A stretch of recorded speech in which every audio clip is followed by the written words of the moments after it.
Assalamualaikum warahmatullahi wabarakatuh. Apa kabar anak-anak pada dan kelas 5 Sevilla? Pada dan harap semuanya dalam keadaan baik-baik saja. Hari ini kita masih di tematik 5G. Sebelum belajar, alangkah baiknya kita berdoa bersama-sama. Bismillahirrahmanirrahim. Rabbi zidni ilma warzuqni fahma. Amin. Di materi hari ini kita akan membahas tentang pertempuran mempertahankan kemerdekaan, perundingan setelah proklamasi, dan cara menjaga persatuan.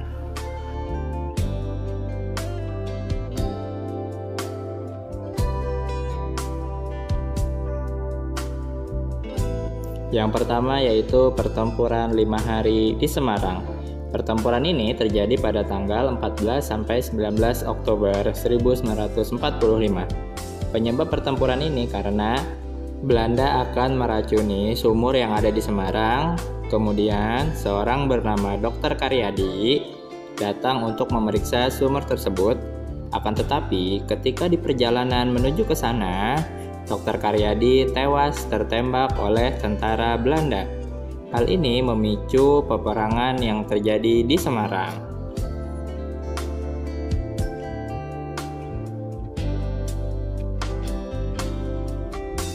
Selanjutnya pertempuran 10 November di Surabaya. Pertempuran ini terjadi pada tanggal 10 November 1945.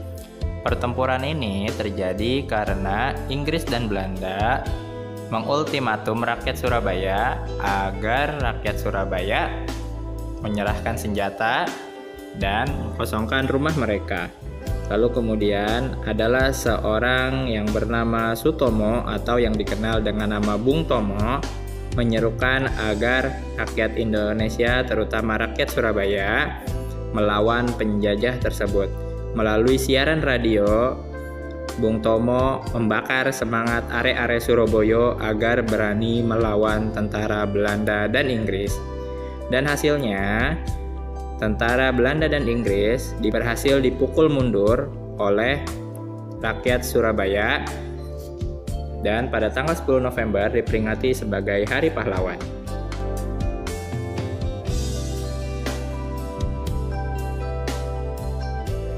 Selanjutnya peristiwa Bandung Lautan Api yang terjadi pada bulan Oktober 1945. Belanda datang ke Bandung dan mengultimatum rakyat Bandung agar mengosongkan kota Bandung yang akan dijadikan pusat pemerintahan oleh Belanda. Akan tetapi rakyat Bandung tidak ingin Belanda menguasai kota Bandung dan sekitarnya. Pada malam harinya, rakyat Bandung membakar seluruh kota Bandung dan rakyat Bandung pergi keluar dari kota Bandung. Jika dilihat dari atas bukit, kota Bandung seperti lautan api karena seluruh kota dibakar oleh rakyat. Dan itu menyebabkan peristiwa Bandung Lautan Api. Ketika Belanda datang, mereka bingung karena kota Bandung sudah dibumi hanguskan oleh rakyatnya sendiri. Hal ini membuat Belanda tidak jadi membuat pusat pemerintahan di kota Bandung. Yang selanjutnya yaitu pertempuran Medan Area. Peristiwa ini bermula dengan kedatangan pasukan sekutu yang diboncengi Nica pada tanggal 9 Oktober 1945. Kedatangan mereka bermaksud untuk memperkuat pasukan Westerling Belanda yang diterjunkan sebelum akhirnya peristiwa ini kemudian memberi kesimpulan bahwa Belanda bermaksud untuk menjajah kembali. Akibat terjadi ketegangan-ketegangan yang menimbulkan konflik antara Indonesia dengan Belanda. Yang selanjutnya yaitu pertempuran Ambarawa. Pertempuran yang terjadi pada tanggal 15 Desember 1945 ini mengisahkan tentang seorang jenderal yang sangat terkenal yaitu Jenderal Sudirman melawan tentara Belanda dengan taktik perang gerilyanya.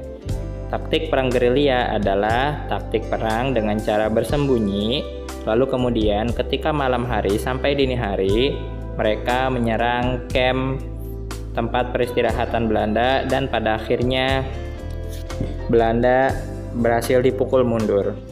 Fakta tentang Jenderal Sudirman adalah beliau tidak pernah meninggalkan wudunya selama berperang. Jadi, selama berperang, Jenderal Sudirman itu dalam keadaan suci dan bersih karena selalu menjaga wudunya. Selanjutnya, Perang Puputan Margarana. Perang ini terjadi di Bali. Puputan artinya perang habis-habisan. Perang ini terjadi pada tanggal 26 November 1946 antara pasukan Belanda melawan rakyat Bali. Dalam peperangan ini, gugurlah seorang tokoh yang bernama I Gusti Ngurah Rai dan seluruh pasukannya. Nama I Gusti Ngurah Rai akhirnya diabadikan menjadi nama sebuah bandara yang ada di Provinsi Bali. Yang selanjutnya yaitu agresi militer Belanda I. Terjadi pada tanggal 21 Juli 1947, di mana Belanda telah melanggar perundingan Linggarjati dengan melancarkan serangan secara tiba-tiba. Serangan tersebut diarahkan di kota-kota besar di Jawa dan Sumatera, terutama di daerah yang banyak menghasilkan minyak dan wilayah perkebunan. Yang terakhir yaitu agresi militer Belanda II. Terjadi pada tanggal 19 Desember 1948 di Yogyakarta. Serangan ini telah melanggar perundingan Renville. Melihat hal ini, Soekarno dan Hatta mengirim radiogram kepada Mr. Syarifuddin Prawiranegara yang berkunjung di Bukit Tinggi, Sumatera, untuk segera membentuk pemerintah darurat RI di Bukit Tinggi. Dan akhirnya ibu kota sementara Indonesia pada waktu itu dipindah ke Bukit Tinggi. Selain peperangan, Indonesia dan Belanda juga melakukan perundingan atau perjanjian. Berikut ini adalah beberapa perundingan atau perjanjian. Yang pertama yaitu perundingan Soekarno-Van Mook. Pertemuan dimulai pada tanggal 23 Oktober 1945 di Gambir.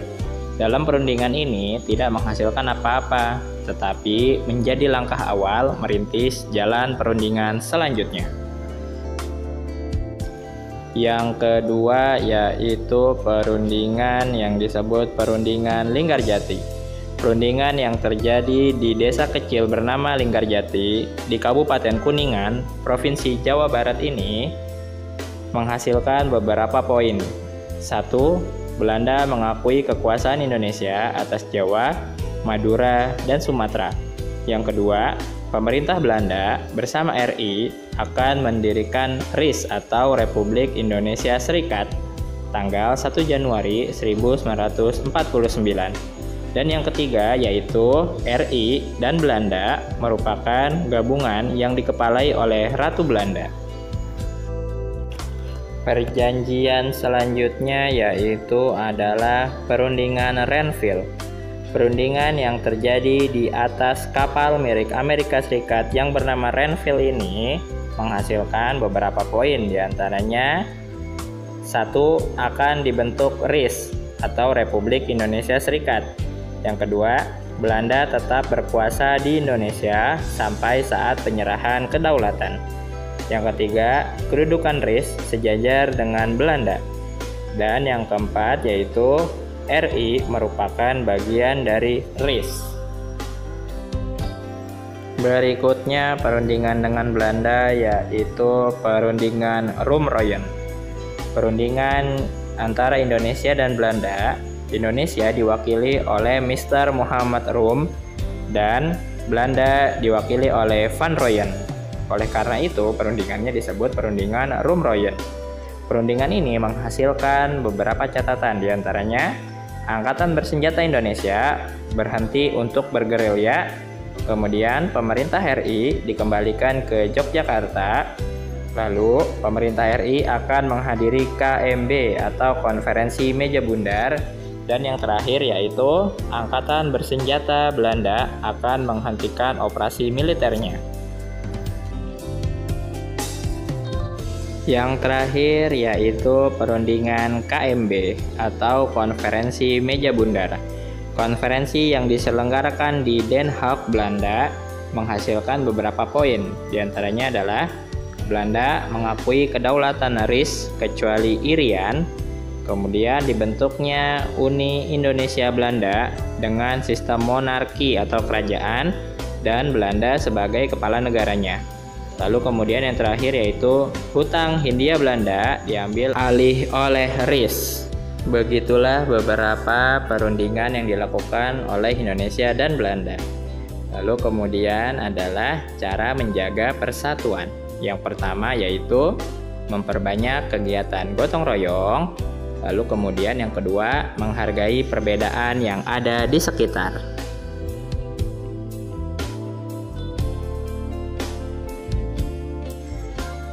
Tugas untuk hari ini, kerjakan buku paket tematik 5G, halaman 123 sampai 126.